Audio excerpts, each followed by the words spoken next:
Good morning. It's week 12. Hope everybody has slept off the tryptophan naps or otherwise enjoyed the holiday. It's a time to just be fat and happy and be happy to be alive. Although now we have to get back to business. Yes. We had some business on Thanksgiving, 3 games. So you already know where you're at. If 3 of the 16 games this weekend, also 16 games.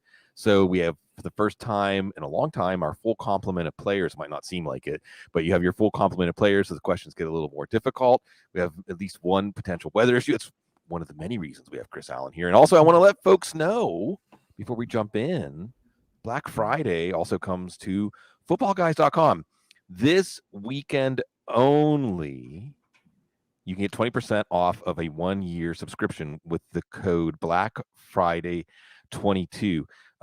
In the merchandise store, you'll get 20% off too. So the way Football Guys subscriptions work now, if you're wanting to take a plunge, it is good for an entire year. So you're going to get all the content to get you through the playoffs and championship, and then all the content for next year's draft and off season, and even the first 12 weeks of next season.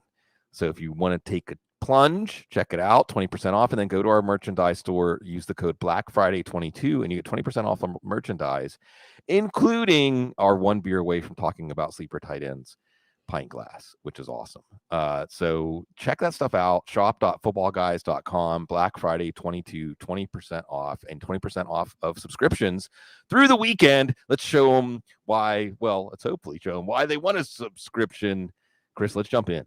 Yeah, there is a lot to get at here, and I'm going to try again to touch on the situations that everybody is thinking about. All right, let's get into one of the injury situations right away. Mike Mitchell, and a weather situation, Chris. Chris Godwin or Deebo Samuel in PPR? I would prefer Chris Godwin, I think, right off the rip.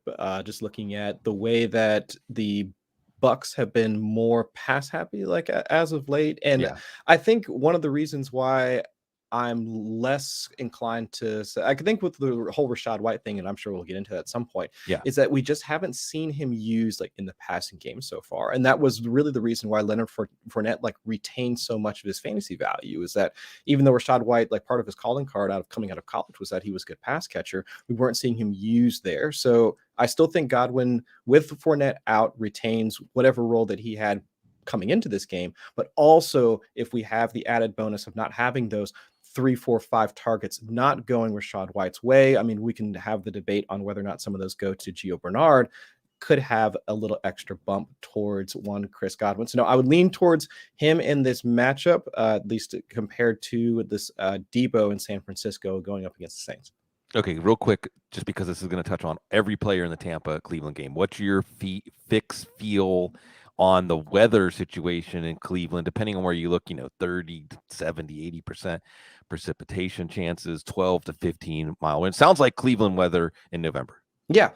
So for the wind speed itself, I'm seeing like 13 to 15 mile per hour winds in line with the stadium. And so in line, it just means that it's flowing in the direction of the stadium. So one of the things that I take a look for is not just how fast it's blowing, but if it could cause a cross breeze, because that's really what we care about in terms of if it could affect the passing game at all. And at that rate, it should be fine. Towards the end of the game, it'll bump up to about like 18, 19 miles per hour. But in Cleveland, with Cleveland Stadium, I'm not worried about it. The rain, though, it should be at least visible like throughout the first half, but not like a large enough effect that we should be worrying about passing rates or rushing rates or anything like that changing. And at least from what I'm seeing, should die out like throughout the second part of the game as well. So overall, like it might just look, it might just look bad like throughout the entirety of the game, but I'm not really all too worried about how it's going to affect the game environment itself. And in line with the answer you gave to the question, so this shouldn't move you off of anybody in this game. I mean, I suppose maybe like Donovan Peoples-Jones or something, but Amari Cooper should be in, Evans should be in. If Brady, look, if they were your clear best option before you factored in weather, they're still probably your clear best option. It's just it's just those fence sitters. Now, getting into Tampa, like you mentioned, Gio Bernard. So this is an interesting one, and I'm sure we'll get to Rachaad White questions, get some data points on him. But Gio was activated, and we're going to learn. We don't know How much does this team trust Rachaad White? Are they willing to give Rachaad White 70, 80% of the snaps? Are they willing to give him, like you said, Chris, the work in the passing game with Gio Bernard back? Or are we surprised? Is Gio Bernard like a Jerick McKinnon here and plays 50% of the snaps? Cleveland and how close they can keep this game, or maybe even play from the lead, could affect this year. But I do think that it's Godwin. And not that we're saying go away from Debo, but it seems like his hamstring injury flared up a little bit. It's Debo Samuel. So he gnashes his teeth and plays through everything if he can. But I think Godwin gives us enough because Godwin, remember, going into the bye, started to look like his old self. Let's get another data point on Debo and bring in the Chargers-Cardinals game. Debo or Palmer? Last week you went with Debo and won Citron Physics. What about this week? I think in that sense, I think I lean Debo like over Palmer, like in that case. I mean, Palmer, it was great to see that he still had like some utility with Keenan Allen coming back. And I think that was the biggest question that fantasy managers had with Keenan Allen's return, because if we looked at the way that they were deploying Josh Palmer on the field, it was like Keenan Allen was essentially like the replacement for Keenan Allen, like if he were to be down. But it was Josh Palmer that was taking the downfield targets once Mike Williams went down. So if we do see at least let's say a development, I'm not going to say an improvement, we'll say just a development in Josh Palmer's game, and that he can take more of those intermediate to downfield throws, then that allows like Keenan Allen to continue to have at least some utility in the like. So I'm not saying they're like, while those targets are a bit more volatile, they're not something that we can count on a week-to-week basis. And now we also have Gerald Everett getting back into the mix. I just think it's easier path to targets for Debo Samuel, like than having to figure out, well, where are Palmer's targets going to come from like this week? So I would lean more towards Debo Samuel in that regard. Debo's safer, and you're right. Debo has a higher floor, with this exception of the potential of him aggravating a hamstring injury. Yeah. I would probably lean, you know what, I'm going to look at my rankings, and my projections are probably going to say go with Debo because he's just that good. But I do think Palmer, and just when we look at the entire, you know what's really funny, Chris? I have them 13th and 14th ranked. I have them right next to each other. So look, the point is Josh Palmer's the 14th ranked receiver this week. Right. And the reason I want to emphasize this, and it's Debo. It's so hard. Like, you're afraid if you put Debo on the bench, it's like Debo. He's going to come to your house and say, "Why'd you bench me? I scored 3 touchdowns." Yeah. It's against New Orleans. I scored 3 touchdowns. So Palmer, what you have here with Arizona and the Chargers, I want to point out, Byron Murphy's out. And he seems like he's been the keystone to that pass offense. Remember, going into the year, we thought, man, the Cardinals pass offense is going to be brutal. And then you have Byron Murphy out there shutting down like Devontae Adams. And then you see how when you take that one piece away, this happened with Atlanta too, and AJ Terrell's back for Atlanta, by the way.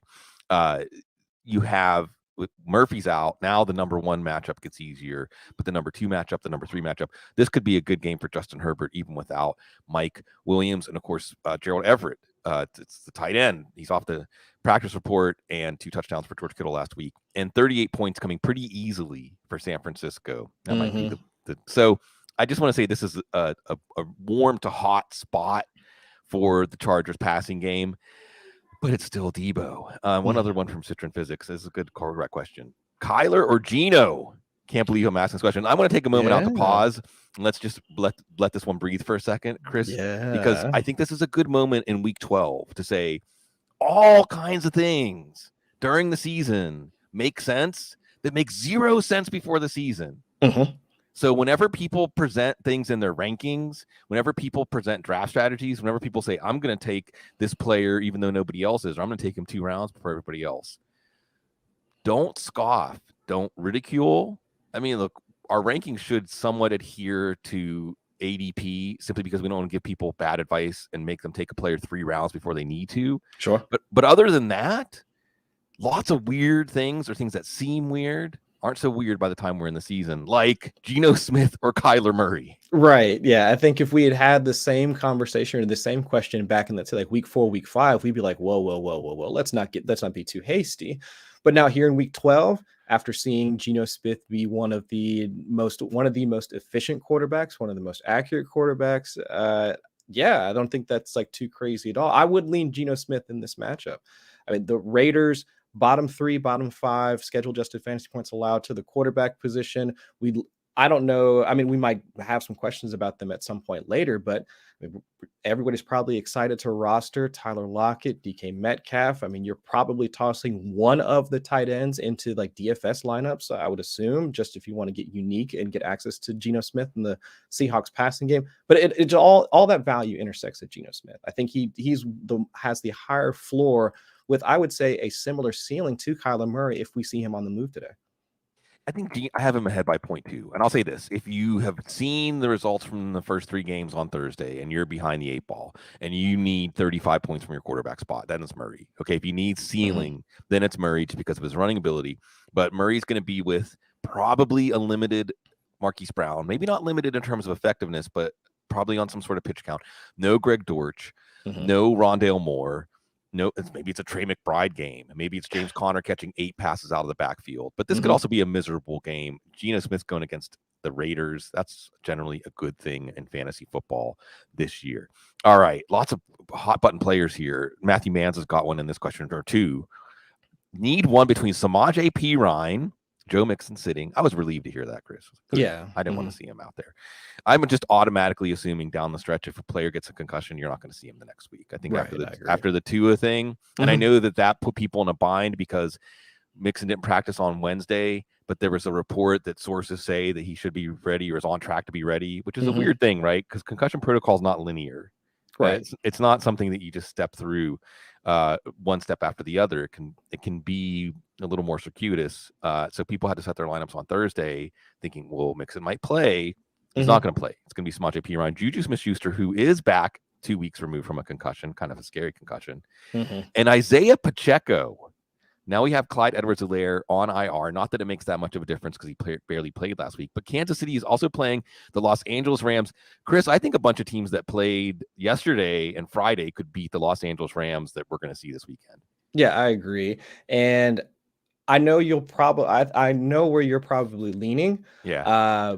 But I'm going to go with Juju in this one. I do think he does have the slightly higher floor than Pacheco, but I know we'll get into the game narrative discussion here shortly. But at least my thought for Juju is no Mecole Hardman, no Kadarius Toney. So really we're just down to Travis Kelce, who is essentially their wide receiver 1, Marquez Valdes-Scantling, and then Juju. I mean, if you want to toss in some targets for Jerick McKinnon as well, sure. But at the very least, Patrick Mahomes led offense, Chiefs, one of the higher team totals for today's slate. I do think Juju at least walks into a significant number of targets, whereas with Pacheco, again, game script will probably go his way at some point throughout the game, but I would say for a safer floor and half-point PPR, I would lean towards Juju. I think you're right to isolate Juju as a guy in 0.5 PPR. If it was a PPR, I think it'd be a slam dunk to go with Juju. Even in a 0.5 PPR. I'm remembering week 1, whenever the Kansas City just ran up the score on the Cardinals. And I think that it was about 5 for 80 in the first half. If I'm going to look it up. Maybe, I don't know, my New Orleans internet to waylay me for that.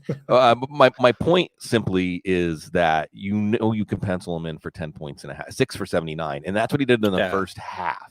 So really with Juju, it's just a question of, can this game stay close enough for long enough for Juju to get enough targets? But you can pencil him in because, like you said, those other options like Hardman and Toney that would be sharing targets with him as far as the role they play in the passing game ain't happening. So he's the safest guy. Perine's interesting simply because, he scored 3 times last week. And Tennessee is not a team you're going to run on, but that's not necessarily bad for Perine, as he scored 3 times last week. I think all 3 as a receiver. Yes. So that's not going to cut down on his opportunity. I'm not going to talk anybody out of playing him. What a great game, by the way. What a great game to have in November with these two teams where they're at in their arcs right now. And then you get Pacheco. And Pacheco, none of us would be surprised if he had 120 yards and 2 touchdowns today. But he also could have 12 carries for 50 yards and just kind of sit. You hope that he can get the garbage time. That's what you like about him as a rookie, as a late round draft pick, as somebody that they want to have a chance to really get rolling. So I agree with you that Juju, he's the one that I don't think you're going to regret playing Juju. I think that you could regret playing Perine. You could regret playing Pacheco. They could end up being the right answer. So, and look, I we try to be explicit and really flesh this stuff out because, again, 32 teams, it's week 12. It's week 12 and you're still caring about your fantasy team, then either you've got great heart for your team as a leader, or you're in it. Yes. And you probably have managed your team well enough. So we want to give you some more input, but these questions are getting more difficult than ever.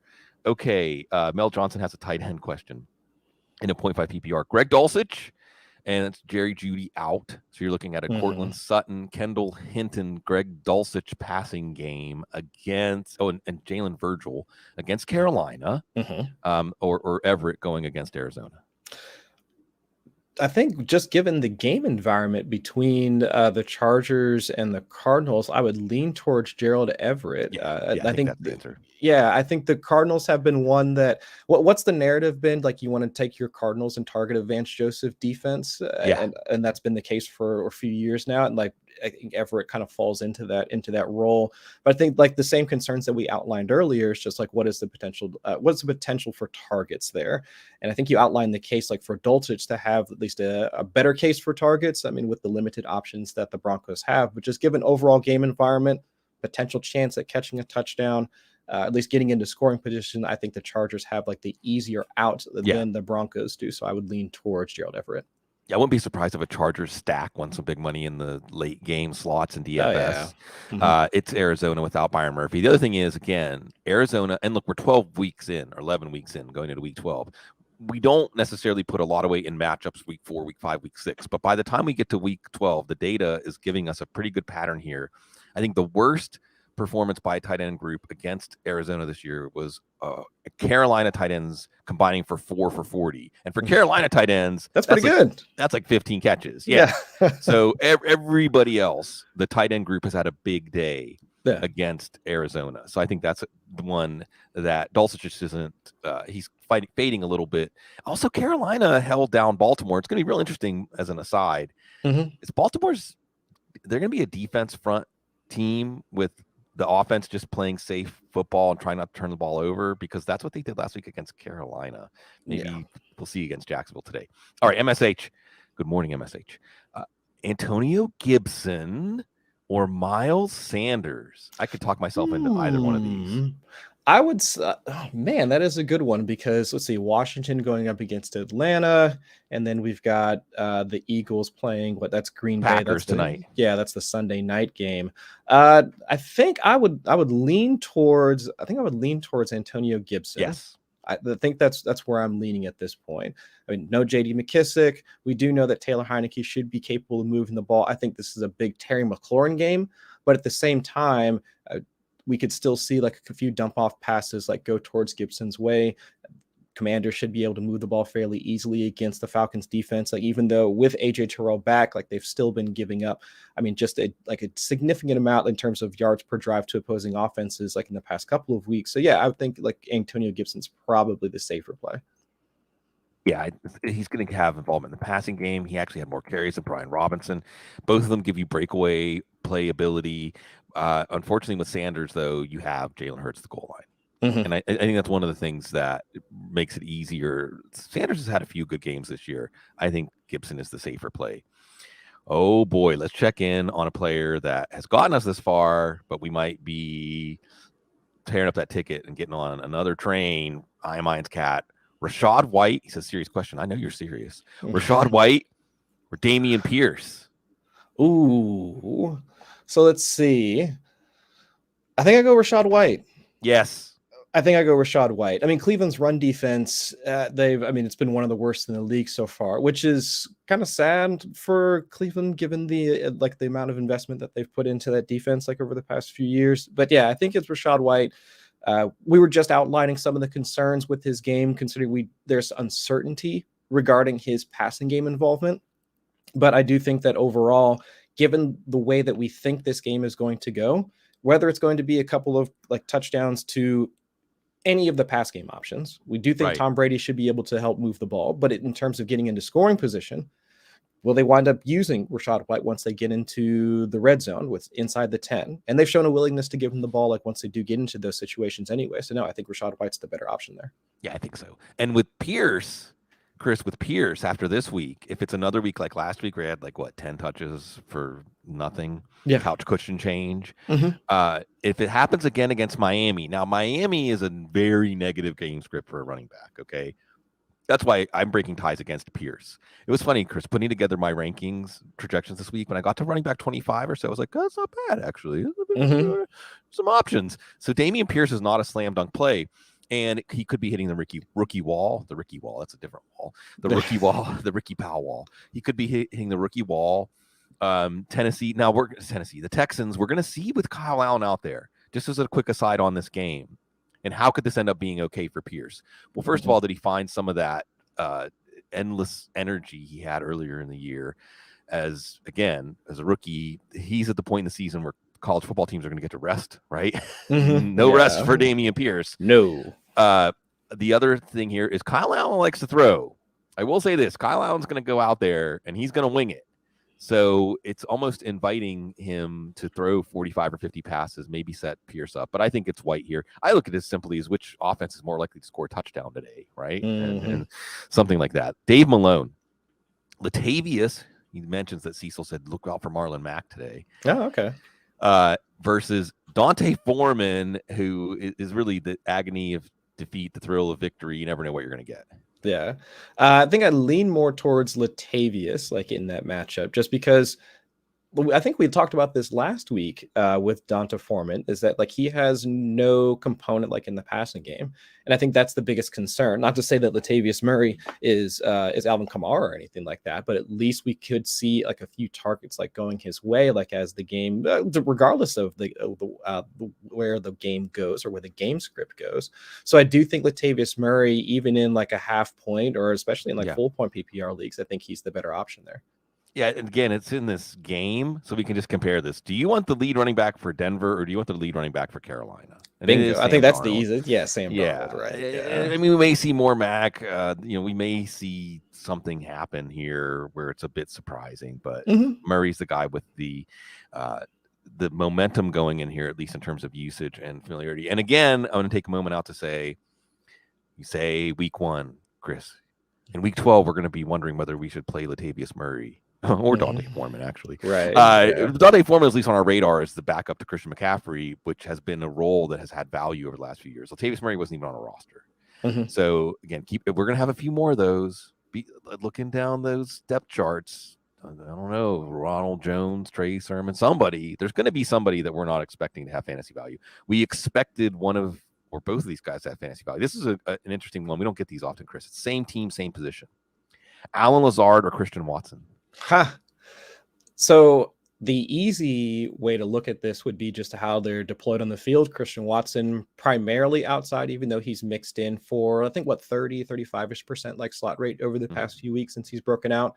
So perimeter wide receivers, unless your name is Terry McLaurin, have struggled against the perimeter secondary, like for the Philadelphia Eagles. I think Lazard is probably the safer play, but it just depends on where you're at after the Thursday games, right? Because if you are looking for that home run swing, that has to be Christian Watson. So if in a vacuum, I think that I would lean towards Alan Lazard. But if you're looking at your matchup, thinking that you need the ceiling outcome, then Christian Watson for me. And what's interesting about this also is that Philadelphia has Darius Slay and James Bradbury. And that makes me lean Alan Lazard also, just because Lazard's been there, done that, been in the league for a while now. Christian Watson, who has immense physical ability, at the same time, you have somebody who probably isn't used to a defensive back, a corner who's going to get in their chest, who's going to disrupt the route, who's going to otherwise show him some stuff that he might not have seen. These are two of the best in Slay and Bradbury. And then once we find out that Aaron Rodgers has been playing with a fractured thumb since week 5. Yeah, avulsion or something like that. Where's Dr. Gene? Right, it pulls away. Dr. Gene, as always, you're going to get your injury rounds Sunday morning, Monday. Check out his Twitter. If you're a subscriber, you get the full injury rounds. Remember, 20% off. If you go and subscribe right now, you can get all that information. But check out his Twitter. He gives you a thread where he gives you a summary of all these injuries. But the Balzan fracture, it means that when the bone breaks, it pulls away a little bit of like a tendon or ligament. It explains some of what's going on with Aaron Rodgers, but not all. Anyway, okay, real quick, because we're just going to piggyback off of this one with Christian Watson in this question from Shake and Bake. I'm really asking this question because it has Traylon Burks in it. In a full PPR, one out of Samaje Perine, Christian Watson, or Traylon Burks? See, I don't mind Traylon Burks out of that. I don't mind him either. Right. Because we're talking about with Christian Watson, the concern about the coverage that he's going to see. I'm not, I mean, look at my sweatshirt and then look at my hat. And I would say that I'm not as concerned about the Bengals coverage as I would be about Philadelphia's. We're not there yet. I mean, if Woozier was still healthy and we had a little bit more up front, even though we do have Reader back, like I would share the same concerns for Christian Watson, but I just don't. And especially after last week, seeing him, I mean, dominate the targets, dominate the air yards, and we can see this game kind of going in the, well, we'll let Derrick Henry do some of the work between the 20s, but then once we kind of get into scoring position, we might pull out some of the passing game work. Yeah, I think Traylon Burks would be a solid option out of that group. I think Watson's the one we can take out of consideration right off the bat. And with Perine, he's the safe play, but he might not have that high of a ceiling. Burks is interesting, and I like the way you phrase that. Like, yeah, I could do Burks here because this Tennessee-Cincinnati game should force Ryan Tannehill to pass. It should be a game that is not a close to the vest game. I don't expect that.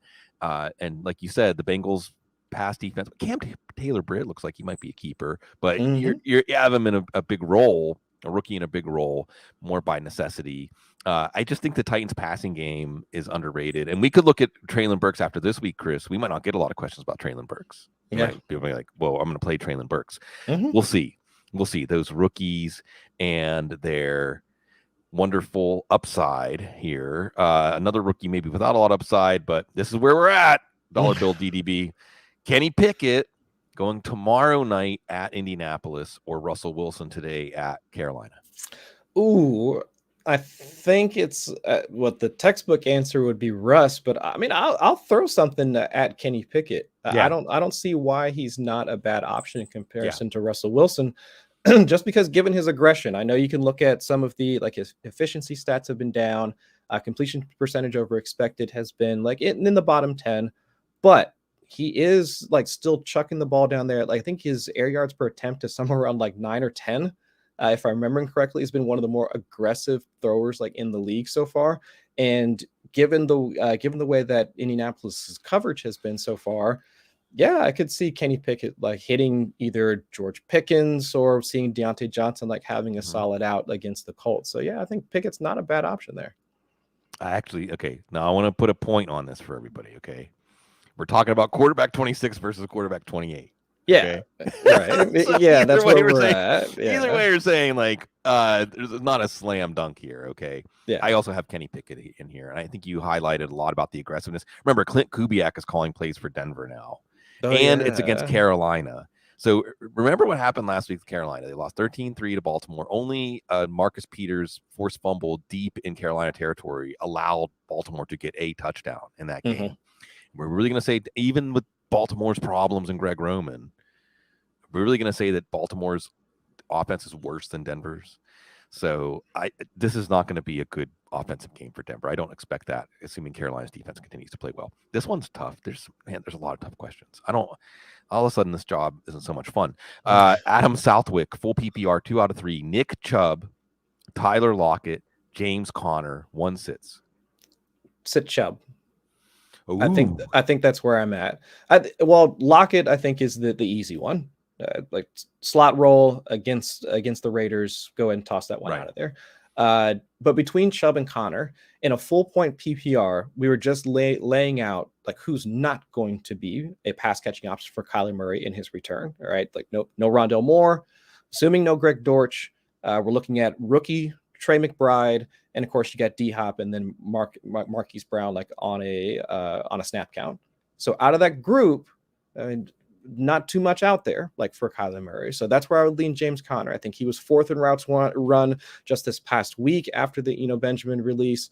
The team is expecting him to stay healthy, but I don't know if that's going to last for the rest of the season. But I would say like James Conner in a full point PPR, I think he is the better option there. I agree. I just think there's more outs for Connor. Look, Chubb, it's hard to put Chubb on the bench. It's kind of like Deebo Samuel. Like, man, I love watching that guy play football. I play fantasy football so I can share in the greatness of players like Nick Chubb. However, You could see Cleveland falling behind this game. Tampa, since Akeem Hicks came back, their run defense is back to being pretty tough. And Chubb's not going to be involved in the passing game like James Conner has been. James Conner's also facing a Chargers run defense that is vulnerable. And like we said, Lockett's the guy there. Okay, PPR need one. Darnell Mooney. This is Mr. Kevin Murphy. Darnell Mooney, Tyler Boyd, Donovan Peoples-Jones. Let's put a line through him just because I think that he's not going to measure up to this. Curtis Samuel. I'm going to mention Curtis Samuel and pause on him for a second just because Terry McLaurin should see a lot of A.J. Terrell today. I'm not saying to bench. I'm not saying bench McLaurin because of that, but that factors into your Curtis Samuel logic here. And then Lazard. So Darnell Mooney with Trevor Siemian. We now know it's not going to be Justin Fields. Good job, Bears. Good job getting that choice right. Tyler Boyd, we know there's not going to be Jamar Chase. So one good thing about this question is it's bringing up some situations that we haven't talked about yet. Right. Mooney, Boyd, Peoples-Jones, Curtis Samuel, Alan Lazard. Pick one for Kevin Murphy. Lazard. I think that's the easiest of that group because we need Curtis Samuel. He scored this last week, if I'm remembering correctly, but he needs it on like a longer play. We don't have the consistent volume that we would like because Terry McLaurin has really been Taylor Heineke's guy. I think, and this is just again like my Bengals neuroses, that in some level of self-awareness, they know that they can't run into the Titans defense. So they could up their passing rate. They could lean more on T. Higgins and Tyler Boyd. And of course, like Hayden Hurst, but we might get a question about him later, but he could be that guy. But after last week, who's to say? And of course, you already laid out the case against Darnell Mooney. So I think Lazard is the best option out of there.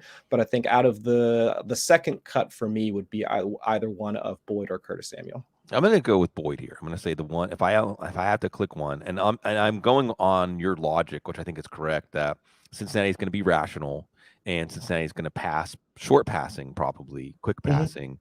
I would expect this to be potentially a Tyler Boyd game. Mooney's interesting simply because Trevor Siemian's going to throw a lot more than Justin Fields threw. Remember, Fields was only throwing 20 or 25 times a game. Right. So this actually, even though the touchdowns might not be there or the big plays, Trevor Siemian doesn't have a deep arm. You could see Mooney and Kmet rack up some catches. Even David Montgomery rack up some catches in this one. It is the Jets defense, though, which has generally been a limiting factor for opponents. Right. So all these different things, Lazard's facing the Eagles, limiting factor, like you said, with Samuel. There's a lot of uncertainty. Samuel could be right in hindsight. He does have a few outs as a runner, as a potential deep ball receiver.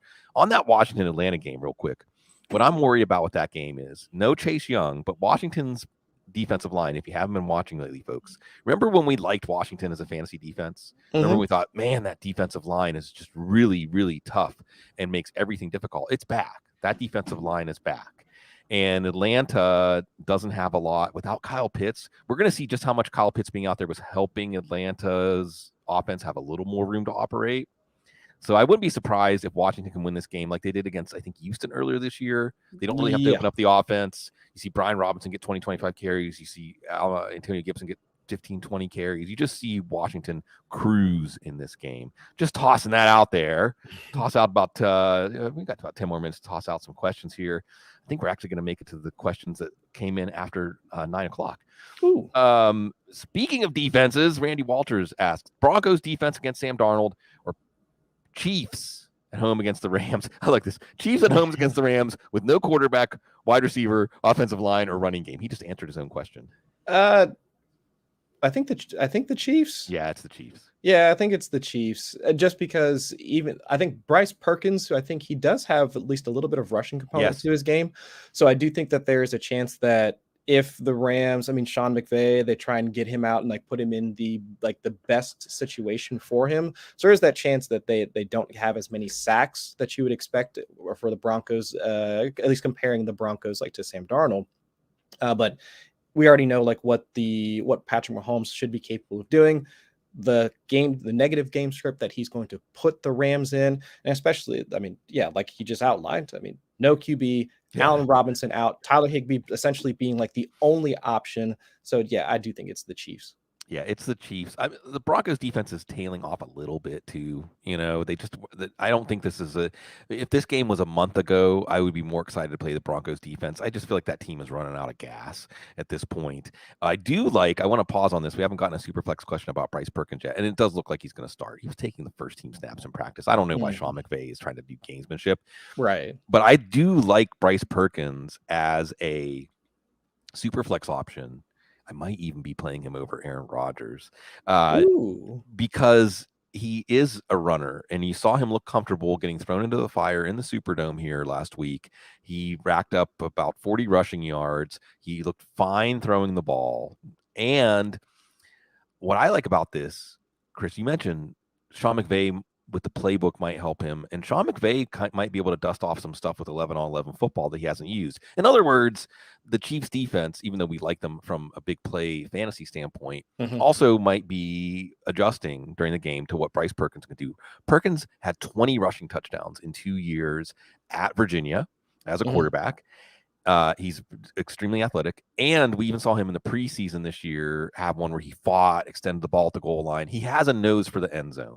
So I think he could be hit as a super flex play or as a desperation quarterback play. All right, let's get a couple more data points on some of the hot button players here. Latavius Murray or Damian Pierce for Ty Rueda? Yeah, I'm also leaning Murray. I mean, for the reasons that we laid out, we laid out earlier. Yeah, I like that one just to put a punctuation mark on Damian Pierce. I mean, you hope that you regret benching him and you have him with a couple more bye weeks coming up. Chicago D, Hollywood Brown, Devontae Smith, or George Pickens? Standard league. Standard. All right. So in a standard league, Pickens out of that group. Yeah, I think he's been the one that's been getting more like the downfield targets. We haven't really seen any of the Eagles like pass catchers like separate from the group without Dallas Goedert being in the lineup, which I think is good for the total offense, but just bad for fantasy managers. So yeah, I think out of that group, I think Pickens probably has like the highest upside like of that entire group. Yeah, well, Brown's more of a desperation play, but a desperation play that could hit. And Smith, one of the things I'll point out with Smith is at a point this year early on, we thought, oh, this is Miami, Philadelphia, same thing, right? Like 1 week it's going to be Brown, 1 week it's going to be Smith, 1 week it's going to be Goddard, play everybody. But Smith hasn't really had that week tilting performance as regularly as we thought. We'll see what happens against Green Bay. We saw Indy's defense really make life not great for Philly's offense. You saw Jalen Hurts persevere and get the win last week. I want to touch on this question from James Flatleach because I want to mention Michael Carter, Christian Watson, or Hollywood Brown in a flex and a half PPR. Ooh, so out of that group, so let's see, just based off that, without knowing anything else about where you're at in your matchup, I like Michael Carter today. I do like it, even with the rain. It's going to be like a potential downpour throughout the second half of the Jets Chicago game. But no, given the way that Mike White has played, the way that we've seen like him having the low ADOT, more tendency to target the running backs like in the game. No, I do like Michael Carter in that. Yeah, I think it's Michael Carter. And I want to point this out about Michael Carter and Mike White, okay? And I can't get down to the granular play-by-play to tell you exactly how much of this was Mike White. But in the games that Mike White played most of the snaps last year, okay, here was the receiving line for Michael Carter. 8 for 67, 9 for 95, and 4 for 43. Hey, I like that. And in those games, Ty Johnson had 6 for 65, 5 for 71, and a touchdown, and 5 for 36. So you just do some quick math. In the games that Mike White started or played most of the snaps last year, you had 14 running back catches, and 9 running back catches for 132 yards, 166 yards and a touchdown, and 79 yards. And by the way, Michael Carter had rushing touchdowns in 2 of those games too. So if you're on the fence about Michael Carter today, at least looking back at last year and the Bears defense, we mentioned that they're playing the Bears defense. Yeah. So it's been interesting because the Bears story has been about Justin Fields and this triumphant, look, we have a quarterback and we've had some high scoring games kind of back and forth. How does that look without Justin Fields? It might look like a blowout. Steelers second round pick can't get that much better though. David Meyer, here's a couple of players that are riddles. Cordell Patterson or DeMarcus Robinson? Oh my gosh. Sorry, David. I think in that, so let's see, Washington and Atlanta, Baltimore. for me, at least I'm thinking through it. Demarcus Robinson, Sure. Why what, not? double-digit targets last week? I don't expect that to continue. Carolina Panthers secondary, not that bad. If I'm remembering correctly, like top 12 in terms of EPA per dropback allowed, like over the past past 6 weeks. I would have to lean towards Cordero Patterson at this point. Like, I'm not expecting what the punt return or anything like that, like he did last week. Right. Yeah, I can't expect that. But I would say, though, it would make sense for them to continue to lean into their strength, like even with like Kyle Pitts out, like with less passing options, I would expect them to lean more on their running game at this point, which remains to be seen. But I don't know how much more you can lean into something when they were already had the lowest Right. passing rate over expected through like over the entirety of the season. But yeah, I think Cordero Patterson's the better option there. Yeah, I'm going to go with Cordero just because I have more faith in him to do something in this game that makes you happy to have him in or regrets benching him than I do with Peoples Jones. It is Tampa. Their secondary can be suspect at times. Oh, I'm looking at this Peoples Jones, DJ Moore question and crossing my wires. I'm going to give you that one too. Sorry, Demarcus Robinson. It has the risk of re-injury. He was on the injury report. Mm-hmm. Baltimore, if they can nurse a lead in this game, will throw the ball. I know that Demarcus Robinson had a good game last week against Carolina in a similar game script. But the other thing is with Lamar Jackson, it's going to be Mark Andrews. And then week to week, good luck figuring that out. If there even is going to be a second option that has any value. Gus Edwards is probably back, which means you could see something like a 35 run attempt to 20 pass attempt split here. So go with Patterson and Hope. And then poor David Meyer. And I say that, but the thing is, I shouldn't say poor David Meyer because we always look back.